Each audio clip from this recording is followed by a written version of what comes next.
নমস্কার শ্রোতা বন্ধুরা, আমি দেবশ্রী। আজ আপনাদের শোনাব উপেন্দ্র কিশোর রায়চৌধুরীর গল্প পান্তা বুড়ির কথা। এক যে ছিল পান্তা বুড়ি। সে পান্তা ভাত খেতে বড্ড ভালোবাসত। এক চোর এসে রোজ পান্তা বুড়ির পান্তা ভাত খেয়ে যায়। তাই বুড়ি লাঠি ভর দিয়ে রাজার কাছে নালিশ করতে চলল। পান্তা বুড়ি পুকুর ধার দিয়ে যাচ্ছিল। একটা শিঙি মাছ তাকে দেখতে পেয়ে বললে, পান্তা বুড়ি, কোথায় যাচ্ছ? পান্তা বুড়ি বললে, চোরে আমার পান্তা ভাত খেয়ে যায়, তাই রাজার কাছে নালিশ করতে যাচ্ছি। শিঙি মাছ বললে, ফিরে যাবার সময় আমাকে নিয়ে যেও, তোমার ভালো হবে। পান্তা বুড়ি বললে, আচ্ছা। তারপর পান্তা বুড়ি বেলতলা দিয়ে যাচ্ছে। একটা বেল মাটিতে পড়েছিল।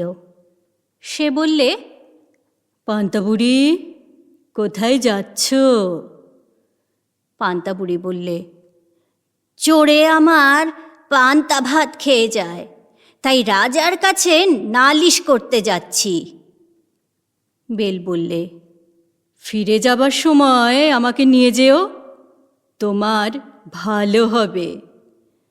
পান্তা বুড়ি বললে, আচ্ছা। তারপর পান্তা বুড়ি পথের ধারে খানিকটা গোবর দেখতে পেলে।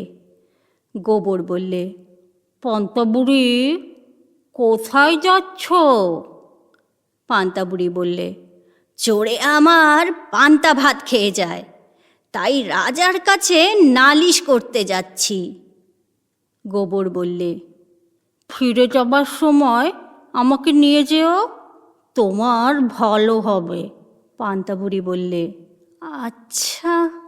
তারপর খানিক দূর গিয়ে পান্তা বুড়ি দেখলে পথের ধারে একখানা খুর পড়ে রয়েছে। খুর বললে, পান্তা বুড়ি, কোথায় যাচ্ছ? পান্তা বুড়ি বললে, চোরে আমার পান্তা ভাত খেয়ে যায়, তাই রাজার কাছে নালিশ করতে যাচ্ছি। খুর বললে, ফিরে যাবার সময় আমাকে সঙ্গে নিও, তোমার ভালো হবে। পান্তা বুড়ি বললে, আচ্ছা। তারপর পান্তা বুড়ি রাজার বাড়ি গিয়ে দেখলে রাজামশাই বাড়ি নেই। কাজেই সে আর নালিশ করতে পেল না। বাড়ি ফিরবার সময় তার খুর আর গোবর আর বেল আর শিঙি মাছের কথা মনে হলো। সে তাদের সকলকে তার থলেই করে নিয়ে এলো। পান্তা বুড়ি যখন বাড়ির আঙিনায় এসেছে, তখন খুর তাকে বললে, আমাকে ঘাসের ওপর রেখে দাও। তাই বুড়ি খুরখানাকে ঘাসের উপর রেখে দিল। তারপর যখন সে ঘরে উঠতে যাচ্ছে, তখন গোবর বললে, আমাকে পিঁড়ির উপর রেখে দাও। তাই বুড়ি গোবরটাকে পিঁড়ির ওপর রেখে দিল। বুড়ি যখন ঘরে ঢুকল, তখন বেল বললে, আমাকে উনুনের ভিতরে রাখো। শুনে বুড়ি তাই করলে। শেষে শিঙি মাছ বললে, আমাকে তোমার পান্তা ভাতের ভিতরে রাখো। বুড়ি তাই করল। তারপর রাত হলে বুড়ি রান্না খাওয়া সেরে ঘুমিয়ে রইল। ঢের রাত্রে চোর এসেছে।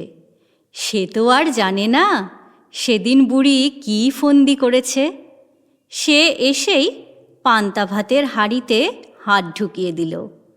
সেখানে ছিল শিঙি মাছ। সে চোর বাছাকে এমনই কাঁটা ফুটিয়ে দিল যে তার দুই চোখ দিয়ে জল পড়তে লাগলো। শিঙি মাছের খোঁচা খেয়ে চোর কাঁদতে কাঁদতে উনুনের কাছে গেল। তার ভেতরে ছিল বেল। চোর যেই আঙুলে তাত দেবার জন্য উনুনে হাত ঢুকিয়েছে, অমনি পটাশ করে বেল ফেটে তার চোখে মুখে ভয়ানক লাগলো। তখন সে ব্যথা আর ভয়ে পাগলের মতো হয়ে যেই ঘর থেকে ছুটে বেরুবে অমনি সেই গোবরে তার পা পড়েছে। তাতে সে পা হড়কে ধপাস করে সেই গোবরের উপরেই বসে পড়ল। তারপর গোবর লেগে ভূত হয়ে ব্যাটা গিয়েছে ঘাসে পা মুছতে। সেইখানে ছিল খুর, তাতে ভয়ানক কেটে গেল। তাতে আর ও মাগো গেলুম গো বলে না চেঁচিয়ে বাছা যান কোথায়। তা শুনে পাড়ার লোক ছুটে এসে বললে, এই ব্যাটা চোর, ধর ব্যাটাকে, মার ব্যাটাকে, কান ছিঁড়ে ফেল। তখন যে চোরের সাজাটা